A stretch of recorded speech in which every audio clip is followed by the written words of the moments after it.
موسیٰ علیہ السلام کی قوم نے پوچھا آپ کا رب سوتا ہے؟ بڑے پٹھے سیدھے سوال کر دے سن. ابھی فرعون کو ڈوبتے دیکھا سامنے اور فرعون کے لشکر کو ڈوبتے دیکھا. ابھی ان کے پاؤں گیلے تھے.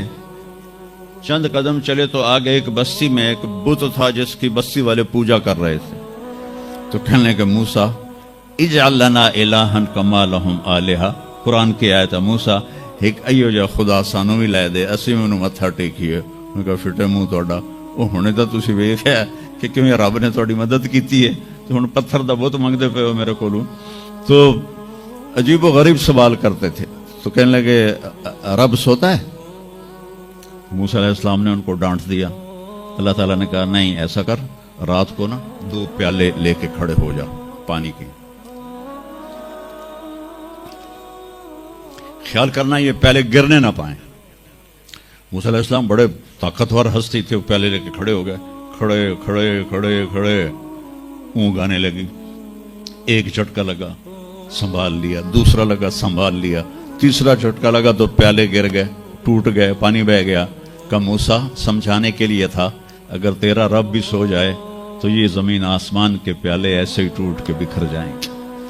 لا تأخذہ سنۃ ولا نوم, لا تأخذہ سنۃ ولا نوم. نہ وہ سوتا ہے, نہ وہ اونگتا ہے, نہ وہ کھاتا ہے, نہ وہ پیتا ہے, نہ وہ روتا ہے, نہ وہ حاجت مند ہے, نہ اس کی کوئی عمر گزرتی ہے. وہ ہر قسم کے رنگ و روپ سے پاک ہے, ہر قسم کے زمان و مکان سے پاک ہے, ہر قسم کی حاجات سے پاک ہے. سب کو دیتا ہے, لینے سے پاک ہے, سب کو کھلاتا ہے, کھانے سے پاک ہے, سب کو مارتا ہے, مرنے سے پاک ہے, سب کو سلاتا ہے, سونے سے پاک ہے. سب پر حاوی ہے, کوئی اس پر حاوی نہیں. سب کے اوپر چھایا ہوا ہے, کوئی اس پہ چھایا ہوا نہیں. یہ ہمارے اوپر ہمارے نبی کا احسان ہے کہ انہوں نے بتایا کہ اس کائنات کا بنانے والا ایک اللہ ہے, ایک صمد احد لم یلد ولم یولد ولم یکن له کفوا احد. الحمد للہ الذی بعث فی الامیین رسولا منہم یتلو علیہم آیاتہ ویزکیہم. عزیز طلبہ و طالبات, آپ بہت کچھ یہاں پڑھ رہے ہیں اور ساری نسل ہماری یونیورسٹیز میں پڑھ رہی ہے. چند ایک ایسے سوال ہیں جن کا جواب دنیا کی کسی یونیورسٹی کے پاس کوئی نہیں, اور بڑے سے بڑے اسکالر بھی اپنے علم سے اس کا جواب دینے میں بالکل انگوٹھا چھاپ ہیں کہ اس کائنات کو کس نے بنایا ہے. اس سوال کا جواب دنیا کے کسی علم میں نہیں ہے. ہم تو شکر مسلمان ہیں تو ہمیں ماں باپ کی گود سے ہی اللہ کا تعارف ہو گیا.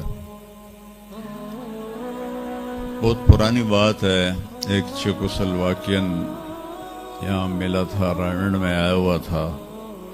تو میں نے اس سے پوچھا کہ اس کائنات کا بنانے والا کون ہے, کوئی پتہ ہے؟ کہنے لگا اسی کو ڈھونڈنے نکلا ہوں, ابھی تک تو کوئی پتہ نہیں. پھر دوسرا سوال ہے کہ اس نے یہ کائنات بنائی کیوں ہے, وہ ہے کون؟ پھر اس نے یہ کائنات بنائی کیوں ہے, اس کا جواب بھی آپ کے پاس کوئی نہیں, کسی کے پاس بھی کوئی نہیں. پھر تیسرا سوال ہے میں کیوں پیدا ہوا؟ میں نے کوئی اپلیکیشن دی تھی, ان بچیوں نے کوئی درخواست دی تھی کہ ہم نے لڑکی پیدا ہونا ہے, یا ان بچوں نے کوئی درخواست دی تھی کہ ہم نے لڑکا پیدا ہونا ہے. یہ عورت بن رہی ہے, یہ مرد بن رہا ہے, یہ دیہاتی ہے, یہ شہری ہے, اور 7 ارب انسان ہیں. سب کی شکلیں مختلف ہیں, آنکھوں کا رنگ مختلف ہے, انگلیوں کے پوروں پر چھپا ہوا پرنٹ مختلف ہے. 7 ارب انسانوں میں سے کسی کا یہ پرنٹ کسی کے ساتھ نہیں ملتا. تو ایسا باریک بین کون خالق ہے جس نے, ہم روشنی میں چیز بناتے ہیں اور اللہ تعالیٰ ماں کے پیٹ کے اندھیروں میں بناتا ہے. یخلقکم فی بطون امہاتکم خلقا من بعد خلق فی ظلمات ثلاث. پھر موت کیا چیز ہے؟ کیوں مر جاتے ہیں؟ پیدا ہونے کی درخواست نہیں دی تھی، پیدا کر دیا. کیوں پیدا کیا پتہ کوئی نہیں. اب مرنا نہیں چاہتے، لیکن دائیں بائیں موت کے حملے ہو رہے ہیں. ایک دن مجھ پر بھی ہو جائے گا، آپ پر بھی ہو جائے گا، اور ہم ایک ماضی کی بھولی بسری داستان بن جائیں گے. تم مرتے کیوں ہیں؟ پھر کوئی جلا دیتا ہے، کوئی بہا دیتا ہے، کوئی مٹی میں ملا دیتا ہے، کوئی پرندوں کے سپرد کر دیتا ہے. پارسی وہ اوپر رکھ دیتے ہیں، گدھ آ کے کھا جاتے ہیں. تو یہ موت کیا چیز ہے؟ تھوڑا شروع میں میڈیکل میں نے شروع کیا تھا، تو پھر اللہ نے میرا راستہ بدل دیا. تو موت کیا چیز ہے؟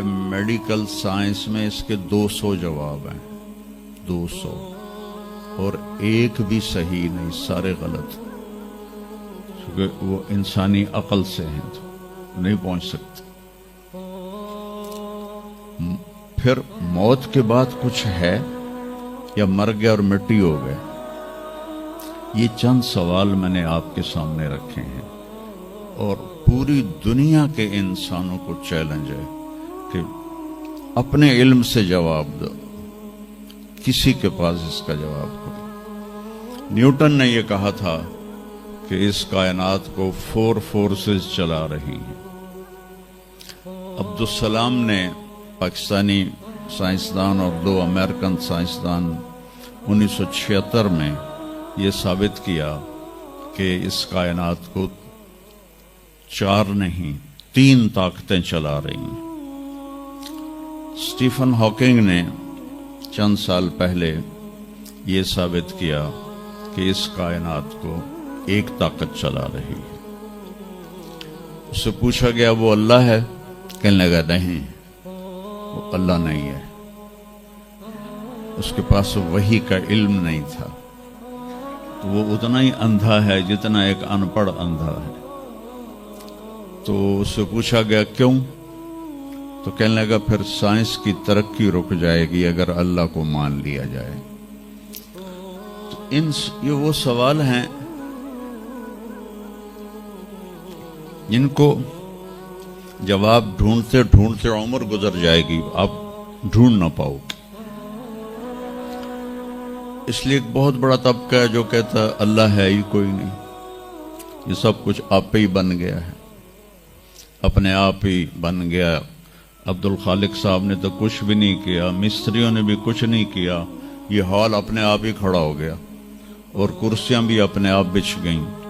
ایسی بے وقوفوں والی سوچ بھی بلا کوئی قابل تعریف ہے کہ علامہ اقبال نے فرمایا تھا ہیچ چیزیں خود بخود چیزیں نشد، ہیچ آہن خنجر تیغ نشد، ہیچ حلوہ ای نشد استاز کار، تا غلام میں شکر ریز نشد، مولوی ہرگز نشد مولا روم، تا غلام میں شمس تبریز نشد. اسی دہریت کو، ایتھیسٹ کو یہ ایڈریس کیا ہے کہ کوئی چیز خود بخود نہیں بنتی. کبھی دیکھا ہے کہ ہیچ آہن خنجر تیغ نشد، لوہے کا ٹکڑا پڑا ہو اور 1000 سال کے بعد وہ اچانک تلوار میں تبدیل ہو گیا ہو، چھری میں تبدیل ہو گیا ہو، خنجر میں تبدیل ہو گیا ہو؟ کبھی دیکھا ہے؟ نہیں ہوتا ایسے. کوئی حلوائی اس وقت تک مٹھائی بنا نہیں سکتا جب تک کسی استاد کے پاس بیٹھ کر لڈو کو گول کرنا نہ سیکھے. اور مولوی روم، مولانا روم نہیں بن سکتے جب تک شمس تبریز جیسی شخصیت کی صحبت حاصل نہ ہو. میں دونوں کے مزار پہ گیا ہوں، ترکی میں اونیا میں دونوں حضرات دفن ہیں، پیر بھی مرید بھی. مولانا روم کو آج شاید کوئی دھرتی پہ جانتا بھی نہ، اور میں اس یونیورسٹی میں ان کا نام بھی نہ لیتا۔ وہ ایک فلسفی عالم تھے اور منطقی عالم تھے۔ وہ دور تھا فلسفہ اور منطق کا، مسلمانوں نے قرآن و حدیث کا علم بہت پس پشت کر لیا تھا، اور جو فلسفہ اور منطق کے عالم ہوتے تھے وہ بادشاہوں کے دربار میں بڑی جگہ پاتے تھے۔ تو ان کے سامنے کتابوں کا ڈھیر تھا ان کے ساتھ، اور ادھر طالب علم بیٹھے تھے، انہیں وہ پڑھا رہے تھے، اور یہ کتابیں قلمی نسخے تھے، ہاتھ سے لکھے ہوئے۔ تو شمس تبریز رحمہ اللہ مسجد میں داخل ہوئے ننگے پاؤں، اور سفر کے آثار پگڑی پر بھی، کپڑے پر بھی۔ تو وہ بڑی سادگی سے پوچھتے ہیں کہ مولانا این چیز یہ کیا ہے؟ وہ کتابوں کا ڈھیر۔ تو نے اس کو یوں دیکھا تو کہے تو ان پڑھ جائے چٹا انہوں میں کی جواب دے وہاں، کہنے لگے این است کہ تو نمی دانی، میرے پیارے یہ وہ ہے جو تو نہیں جانتا۔ تو ایک دم آگے بڑھے، کتابوں کو یوں دھکا دیا، ساتھ ہی تالاب تھا، ساری کتابیں تالاب میں چلی گئی۔ اب نیا پرنٹ نکالنا آج کل تو کوئی مشکل نہیں ہے، کوئی پریشانی کی بات نہیں، نیا پرنٹ مل جائے گا۔ جس نے ہاتھ سے سینکڑوں کتابیں لکھی ان کو تیرا بیڑا غرق، وہ ان پڑھ بندیا تو میری حیاتی برباد کر دیتی، نہ مراد ہوڑا میں دوبارہ کتوں لکھ کے لیاواں گا۔ وہ مسکرائے، حوض میں چھلانگ لگائی، اور ایک ایک کر کے ہر کتاب خشک ان کے سامنے رکھتے گئے، خشک، اس سے مٹی نکل رہی، سامنے رکھتے گئے۔ پورا ان کا جو ان کی لائبریری تھی وہ پانی سے خشک نکال کر ان کے سامنے رکھ دی۔ ہوں ملا جی دی واری آ گئی، کہنے لگے این چیز وہ یہ کیا ہے؟ این چیز وہ یہ کیا ہے؟ تو شمس تبریز بولے این است کہ تو نمی دانی، یہ وہ ہے جو تو نہیں جانتا، جس کو علامہ رحمت اللہ علیہ نے کہا مولوی ہرگز نہ شد مولا روم تا غلام میں شمس تبریز نشد۔ یہ ہمارے ملتان والے شمس تبریز نہیں ہیں، یہ شمس سبز واری ہیں۔ شمس تبریز تو وہ قونیہ میں ہے، دونوں کے مزار قریب قریب ہیں، ساتھ ساتھ ہیں۔ تو ایک طبقہ ادھر چلا گیا کہ آپ ہی بن گیا سب کچھ، ایک دھماکہ ہوا تھا اور ہر چیز بن گئی۔ وہ دھماکہ فرض کرو اگر یہاں کوئی ٹھا کر دے، ٹھا کچھ پٹاخہ ہی چھوڑ دے، تو آپ لوگ ان دروازوں سے کیسے نکلو گے؟ بھاگتے ہوئے کہ بڑے آرام سے؟ عبد الخالق صاحب دے تو ہی چڑھ کے جاؤ گے، ساڑی جان بچے۔ اور اگر میں یوں کہوں کہ گندم کا ڈھیر پڑا تھا، اس میں دھماکہ ہوا اور گندم اڑتی ہوئی بوریوں میں جا کے فکس ہو گئی، اور بوریاں سل گئیں اور ٹرک پہ چڑھ گئیں اور منڈی میں جا کے بک گئیں، تو تسی دو جتیاں مار کے میں باہر کر دے منا۔ ایک دھماکہ ہوا، وہ دھماکہ اتنا قابل تھا، اتنا علم والا تھا کہ اس سے دو طاقتیں پیدا ہوئیں، ایک سپیڈ کی اور ایک مقناطیس کی۔ تو اگر سپیڈ اور مقناطیس کی طاقت میں ایکوالٹی نہ ہوتی اور 1/10 خرب سیکنڈ، یہ آسٹریلین سائنسدان کی بات میں بتا رہا ہوں، ایک سیکنڈ کے تو 100 سے زیادہ حصے ہو نہیں سکتے، لیکن انہوں نے کہا فرض کرو اگر ایک سیکنڈ کے 1/10 خرب حصے ہوں، تو وہ 1/10 خرب حصے میں اگر تھوڑا سا رفتار اور مقناطیس کی طاقت میں فرق آ جاتا تو ساری کائنات ٹکرا جاتی۔ لیکن یہ اتنی سمجھدار، اتنی اعلیٰ پڑھی لکھی کائنات ہے کہ نہ رفتار زیادہ ہوئی کہ پھیل کے فنا ہو جائے، نہ مقناطیس زیادہ ہوا کہ سکیڑ کے پھر زیرو کر دے۔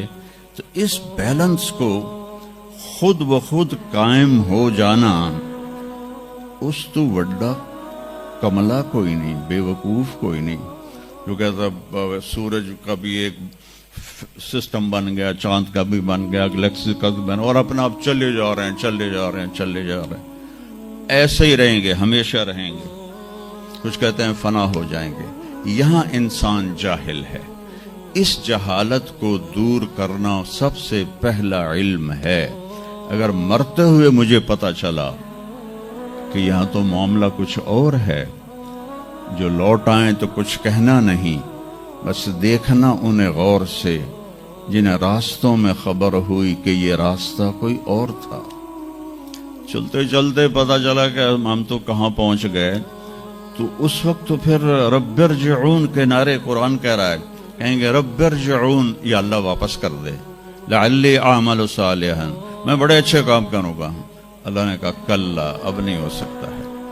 تو نبی جو آتا ہے 1,24,000 نبی یہ علم لے کر آتے ہیں، اور وہ انسانوں کی اس جہالت کو دور کرتے ہیں۔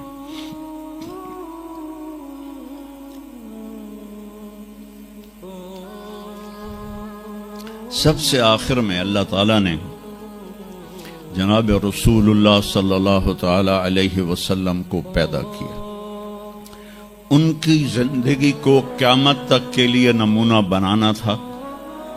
قیامت تک کے لیے وہ نبی بن کے آئے ہیں۔ لکل قوم ہاد، ہر قوم میں نبی آتے تھے، لیکن ہمارے نبی کے بارے میں اللہ نے کہا وما ارسلناک الا کافۃ للناس بشیرا ونذیرا، ہم نے آپ کو پوری دنیا کے انسانوں کے لیے بھیجا ہے۔ تو اس کے لیے ضروری تھا کہ آپ کی زندگی کی ہر چیز کھلی کتاب کی طرح آج بھی ہمارے سامنے موجود ہو۔ اگر میں آپ کے طریقے پر چلنا چاہوں تو میرے پاس مواد موجود ہو، تو یہ واحد نبی ہیں جن کی ہر چیز اللہ تعالیٰ نے محفوظ کی۔ کسی نبی کی پوری زندگی محفوظ نہیں ہے، کسی نبی کی، آدم علیہ السلام سے لے کر عیسیٰ علیہ السلام تک کسی نبی کی مکمل زندگی موجود نہیں ہے۔ اور ہمارے نبی کی زندگی پیدائش سے لے کر آنکھ بند ہونے تک ایک ایک پل کی زندگی آپ کی ہمارے پاس موجود ہے۔ میں نے ایک آیت پڑھی تھی لقد جاءکم رسول من انفسکم، میں موریتانیہ گیا، وہاں پڑھتے ہیں لقد جاءکم رسول من انفسکم۔ موریتانیہ ویسے تو افریقہ میں ہے لیکن عرب ملک ہے، وہاں سارے یمنی عرب رہتے ہیں سارے، اور پورے موریتانیہ میں آپ حیران ہوں گے ایک بھی بے نمازی نہیں، پورے موریتانیہ میں ایک لڑکا لڑکی مرد عورت بے نمازی نہیں۔ اور صومالیہ میں گیا، ایک بچہ بچی مرد عورت بے نمازی نہیں۔ ہمارے بچے، آپ لوگ کالج آتے ہو تو موبائل آپ کے ہاتھوں میں ہوتے ہیں، بس میں بیٹھے ہو یا گاڑی میں بیٹھے ہو، موبائل پہ آپ کی نظر ہوتی ہیں۔ اور میں چونکہ 2 دفعہ گیا ہوں صومالیہ، 2 دفعہ، تو وہ بچے جب صبح جا رہے ہوتے ہیں اسکول تو ان کے ہاتھوں میں قرآن ہوتے ہیں اور وہ قرآن پڑھتے جا رہے ہوتے ہیں، کوئی میچ ہی نہیں ہے، ایسی خوبصورت زندگی ان کی۔ تو آدم سے عیسیٰ علیہ السلام تک کسی نبی کی مکمل 25 نبیوں کے نام قرآن میں ہیں، 25 آئے تو 1,24,000 ہیں۔ 1,24,000 میں 5 نبی سب سے بڑے ہیں، نوح علیہ السلام، ابراہیم علیہ السلام، موسیٰ علیہ السلام، عیسیٰ علیہ السلام اور محمد علیہ السلام۔ یہ 5 نبی اولو العزم کہلاتے ہیں، یہ سب سے بڑے رسول ہیں، سب سے بڑے رسول ہیں۔ لیکن زندگی صرف ہمارے نبی کی، من انفسکم میں اشارہ ہے آپ کی خاندان، آپ کی خاندانی وجاہت کی طرف کہ آپ بنو ہاشم سے ہیں جو سب سے عالی خاندان ہے، اور آپ کا نسب آدم علیہ السلام تک محفوظ ہے، بے داغ نسب ہے۔ آپ نے فرمایا میں اپنے باپ، جتنے بھی میرے پیچھے باپ ہیں، کسی میرے باپ سے زنا ثابت نہیں ہے، میرے کسی باپ نے زنا نہیں کیا ہے۔ یہ نسل کی حفاظت کا نظام چلایا۔ ایک دفعہ میں نے نا ملتان کی ضلع کونسل سے اپنے تلمبہ ہمارا ہوم ٹاؤن ہے، تو اس کے گرد ہماری زمینیں ہیں، تو میں نے اپنے بزرگوں کے دیکھنے کے لیے نام شجرے، تو وہاں سے میں نے 3 لاکھ روپیہ دے کے تو وہ رجسٹر نکلوایا۔ 1874 کا رجسٹر تھا، تو اس میں 1874 سے پہلے کا تو لکھا ہوا نہیں ہے، بعد کا لکھا ہوا ہے آخر تک۔ تو اس میں 19 نام مجھے ملے، میں ان کو یاد نہیں کر سکا، حالانکہ میرے پیو دادے پردادے، لیکن میں یاد نہیں کر سکا۔ دہرانے کی کوشش کی، حافظہ بھی اللہ نے اچھا دیا، یاد نہیں ہوئی کہ اس میں وہ دلچسپی نہیں تھی۔ میں نے اپنے نبی کا نسب نامہ یاد کرنا شروع کیا، اس میں 90 نام ہیں، اور میرے دل میں تھا کہ میں روضہ رسول کے سامنے کھڑے ہو کر آپ کو سلام پیش کروں گا، آپ کے نسب کا پوری پیڑھی، ہماری پنجابی میں پیڑھی کہتے ہیں، پوری پیڑھی پڑھ کے میں آپ کو سلام پیش کروں گا، کیونکہ ہمارا کلچر ہے، ہم لوکل لوگ ہیں، ہم مائگریٹڈ نہیں ہیں، نسلوں سے آباد ہے اور زمیندار ہیں۔ تو ہمارا ایک کلچر ہے کہ ہمارے مراسی ہوتے ہیں، وہ آ کے ان کا کوئی کام نہیں ہوتا، سرداریاں قائم، دیر آباد، میاں طارق جمیل دے، میاں اللہ باش دے، میاں نیت علی دے، میاں گانے دے، میاں جہانے دے، اگو مینو بھی نہیں پتا، وہ پڑھی جاندے، اور وہ لے کے جاتے ہیں دانے، لے کے جاتے ہیں پیسے، ان کی بچیوں کی شادیاں کرواتا ہوں، بیمار ہو جائیں علاج کرواتا ہوں، اور کام وہ دھیلے کا نہیں کرتے۔ ایک مراسی اپنے بیٹے کو لے کر آ گیا، میں ڈیرے میں تھا، کہنے لگا میاں صاحب، ہمارا ٹائٹل وہاں میاں صاحب میرے پوتر نو نوکری لوا دی۔ میں آخیا کدی مراسیاں نوکری کیتی ہے پہلے؟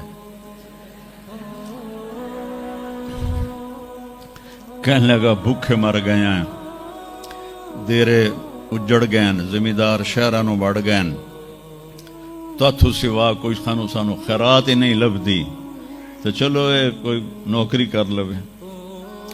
میں نے اس کے سامنے بیٹھے فون ملایا، فاطمہ شوگر مل کے جو جی ایم تھے، میرے دوست تھے، میں نے کہا ایک بچہ بھیج رہا ہوں، رکھ لو۔ انہوں نے کہا بھیج دیں، لیبر میں رکھ لوں گا۔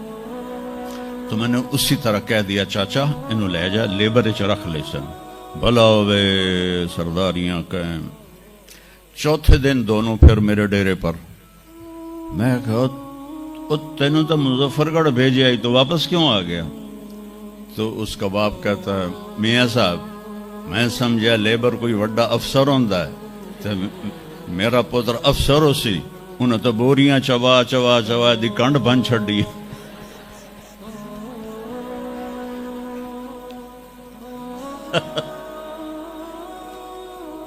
میں نے کہا میں تو پہلے آکھی آئی، مراسی جڑے ہوندے نا صرف گلاں دی روٹی کھاندے، تو وہ یہ ثقافت میں نے دیکھی ہوئی ہے، اور آج بھی اس کو میں بھگت رہا ہوں، پال رہا ہوں۔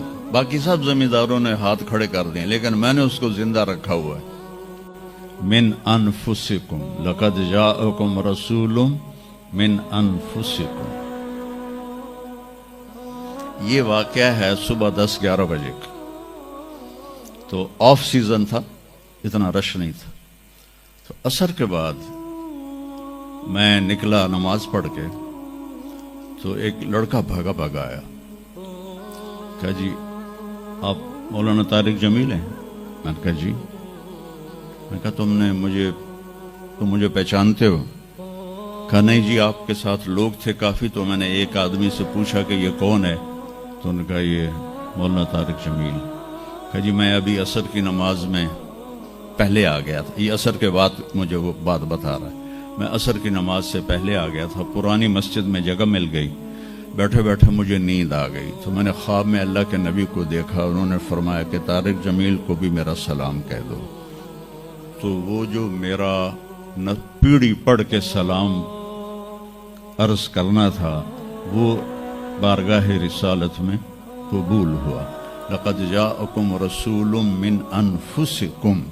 کہاں سے لاؤ گے ایسا رسول کہ جس کی زندگی کی ہر چیز محفوظ ہو. پھر افریقہ میں پڑھتے ہیں من انفسکم. انفس کہتے ہیں نفیس کو, کہ ایسا نفیس کوئی ہے. ایک بدو عورت تھی, جب آپ تشریف لے گئے نا ہجرت کر کے مدینہ, تو رابغ ایک جگہ آتی ہے, وہاں بھوک لگی, پیاس بھی. تو ایک خیمہ دیکھا, وہاں پہنچے تو ایک بڑھیا بیٹھی تھی, اس کا نام تھا ام معبد الخزاعیہ. تو آپ نے سوال کیا, ماں جی ہم مسافر ہیں, کوئی کھانے کو ملے گا؟ تو نے کہا بیٹا قحط کا زمانہ ہے, کچھ بھی نہیں ہے. ایک بکری بیمار اور کمزور اور بن بیاہی کھڑی ہوئی تھی. تو آپ نے کہا اس بکری سے دودھ نکال لوں؟ تو اس نے ایسے بڑی حیرت سے دیکھا کہ یہ عرب ہو کے ایسی بات کر رہا ہے کہ اس بکری سے دودھ نکال لوں. تو وہ کہنے لگی یہ تو بن بیاہی ہے, اس کا تو ویسے بھی اس کے جسم پر بوٹی نہیں ہے, اس سے ایک قطرہ بھی کوئی نہیں. کہا ماں جی آپ اجازت دیں؟ کہا لگا ٹھیک ہے. تو وہ آپ کو غور سے دیکھنے لگی, کیونکہ انہونی بات ہو رہی تھی.